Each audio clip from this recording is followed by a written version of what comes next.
Welcome to Kindness Stories, where we share true-to-life stories that remind us of the power of compassion, resilience, and standing up for what's right. If you enjoy our stories, don't forget to like, subscribe, and hit the notification bell so you never miss an update. Today's story is about a young teacher named Miss Carter, who walked into a classroom she thought would be her dream job, only to discover a group of bullies who thought they could push her around. But what they didn't know was that behind her calm smile hid a strength that would change the entire school forever. It all started on a warm Monday morning at Lincoln High School. The halls buzzed with chatter as students gathered around their lockers, swapping weekend stories, music playlists, and gossip. Inside classroom 7B, a group of boys lounged at the back of the room, feet up on desks, throwing paper balls at each other. They called themselves the Kings. They were the self-appointed rulers of the school's social jungle no teacher had ever really managed to tame them. At the front of the classroom, the old chalkboard still bore the faded writing of the last substitute teacher. The King's leader, Jake, leaned back in his chair, balancing on two legs while tossing a coin in the air. His best friend, Ryan, sharpened a pencil to a lethal point, while the others laughed about how they'd made the last sub run out in tears. They didn't know that today was going to be different.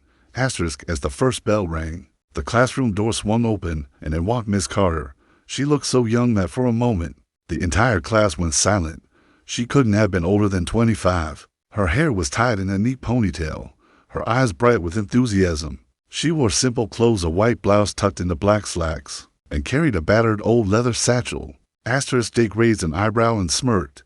Well, look what the cat dragged in. Another baby teacher. Miss Carter didn't flinch. She walked calmly to the desk, set down her bag, and wrote her name on the board, Miss Carter. Then she turned around to face them, her smile unwavering. Good morning, everyone. I'm Miss Carter, your new homeroom teacher. I know we're going to have a great year together. A few kids muttered half-hearted greetings. The Kings, though, didn't bother.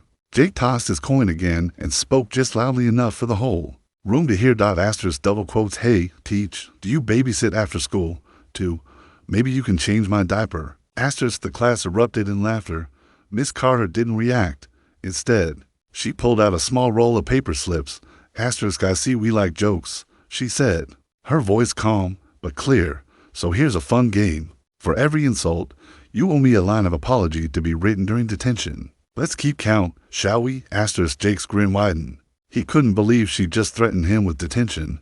He stood up, walked to her desk, and slammed both hands down on it. He leaned in so close that she could feel his breath. Listen, lady, he sneered. I run this room. You're just a temp. Sit down, shut up, and we'll get along just fine. For a split second, the whole class held its breath. Miss Carter didn't move away. She just met his eyes with a calmness that made him uneasy. I see, she said. Thank you for your honesty, Jake. Now, please take your seat. Jake smirked. Make me, and that's when it happened. In one fluid motion, Miss Carter stepped to the side, grabbed his wrist, twisted it behind his back, and with a gentle but firm push, guided him back to his chair. She didn't hurt him, just made him sit. It was so quick that no one had time to react. Jake stared at her, stunned, rubbing his wrist. The class exploded in whispers. Who was this teacher? Miss Carter straightened her blouse and picked up her attendance sheet as if nothing had happened. Thank you, Jake. Let's continue. The rest of the class passed with tense energy. The Kings glared at her, plotting. The other students sat up a little straighter, eyes wide with curiosity. Word spread fast. By lunch, every hallway was buzzing with the story of how the new teacher had humiliated Jake, the king of the bullies. Jake, meanwhile, fumed. His pride was hurt, and he wasn't going to let it slide. He and the Kings gathered at their usual table behind the gym. She thinks she's so tough. Ryan spat, kicking at the wall. Did you see how she grabbed you, man? She thinks she's Jackie Chan or something. Jake slammed his fist on the bench. She wants to play games. Fine. Tomorrow, she'll get hers. The next day, Miss Carter arrived even earlier than before. She sat at her desk, grading papers, while the students trickled in. When Jake and the Kings came in, they were unusually quiet. Miss Carter could feel their eyes on her, but she kept working. As the morning lessons went on, Jake kept whispering with Ryan, notes passed back and forth. Miss Carter knew something was up, but she didn't show it. By lunch, the Kings had their plan ready. Jake had stolen a can of spray adhesive from the art room. Their idea was simple: sneak up behind Miss Carter while she was writing on the board and slap the sticky glue on her backside. It would stick her clothes together and humiliate her in front of everyone. They thought it was hilarious. When the bell rang for the final period, Miss Carter stood at the front of the class explaining the geometry problem. She turned to write on the board. Back facing the students, Jake signaled Ryan. Ryan crept up from his seat, glue hidden in his hoodie pocket. But just as Ryan was about to strike, Miss Carter spun around in the blink of an eye. Her leg shot out in a perfect spinning kick that knocked the glue can right out of Ryan's hand. The entire class gasped. The can clattered across the floor, leaving a trail of sticky mess. Miss Carter lowered her leg, breathing steady, her eyes locked on Jake and his crew. Enough, she said, her voice calm but powerful. Get out, all of you. Principal's office, now.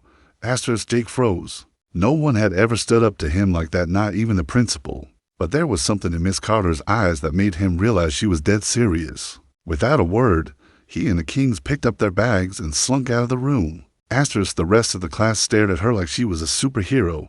She took a deep breath, straightened her notes, and continued the lesson as if nothing had happened. That afternoon, Miss Carter sat in the principal's office with Jake and the Kings. The principal, Mr. Hernandez, was an older man who looked tired all the time. He listened as Miss Carter calmly explained what had happened.